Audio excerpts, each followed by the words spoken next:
Almost half ডান। আমার shooting half ডান হয়ে গেছে, আরও কিছু বাকি আছে, ইনশাল্লাহ ওইটাও শেষ করব। তারপর তছনছের কাজ শুরু করবো খোকন ভাইয়ের যেটা, আর বেইমানের ডাবিং অলমোস্ট শেষ। 5ই অগস্টের পরে একটু আপস অ্যান্ড ডাউন তো সব কিছুই যাচ্ছে, সেরকম আমাদের ফিল্মের উপরেও কিছুটা প্রভাব পড়েছে। অবশ্যই ভালো সময় আসবে, কারণ আমি যখন এসেছিলাম 2010, 11, 12 ওই সময়টা, তখনও ফিল্মের খারাপ অবস্থায় এসেই কিন্তু আমরা অনেক ভালো সময়ও দেখেছি। এখন আসলে এত মাধ্যমের মধ্যে মানুষ যে আমাদেরকে রিকগনাইজ করছে, ববি নামটা মানুষের মুখে আছে এবং আমার ফিল্ম দেখছে, এটাতেই আমি অনেক কৃতজ্ঞ অডিয়েন্সের কাছে। এবং অবশ্যই ভালো সময় আসবে, খারাপ সময়টা আমাদের একটু স্ট্রংলি ফাইট দিতে হয়।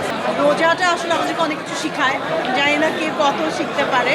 মানুষকে খাওয়ানোর যে বিষয়টা এবং না খেয়ে থাকার যে বিষয়টা, এই বিষয়গুলো ছোটো ছোটো বিষয়, কিন্তু অনেক ধৈর্যের পরীক্ষা আছে এখানে। এবং আমরা অনেক কিছু খাই, আশেপাশে মানুষজন খায় কি না, তাদের সঙ্গে একটু শেয়ার করতে পারছি কিনা, এটা খুব ইম্পর্টেন্ট। এবং আলহামদুলিল্লাহ আমি সবসময় এতিমখানা ইফতারি করাই। ঈদের সিনেমা দেখা হবে কিনা, কিংবা হ্যাঁ হ্যাঁ, দেখা কয়েকটা হবে। সিনেমা আসতেছে, সাকিবের সিনেমা আসতেছে, বরবাদ, তারপর নিশবের, এদিকে সিয়ামের, সব মিলে কোনগুলো দেখার পরিকল্পনা আছে নাকি? দেখো, অবশ্যই একটা একটা করে সিনেমা সবই দেখা হবে। আপনার সিনেমা ঈদে দেখবো কবে আমরা? ওইটা দেখা হবে, এবার হয়তো হবে না, নেক্সট টাইম হবে।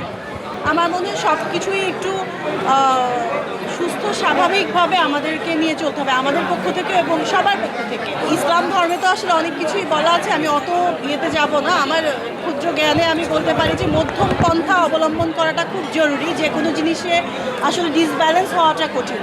খুব বেশি কিছু একদম করা ভালো না, আবার অল্পতেও থাকা, মধ্যম পন্থাটা আমি অবলম্বন করি সবসময়।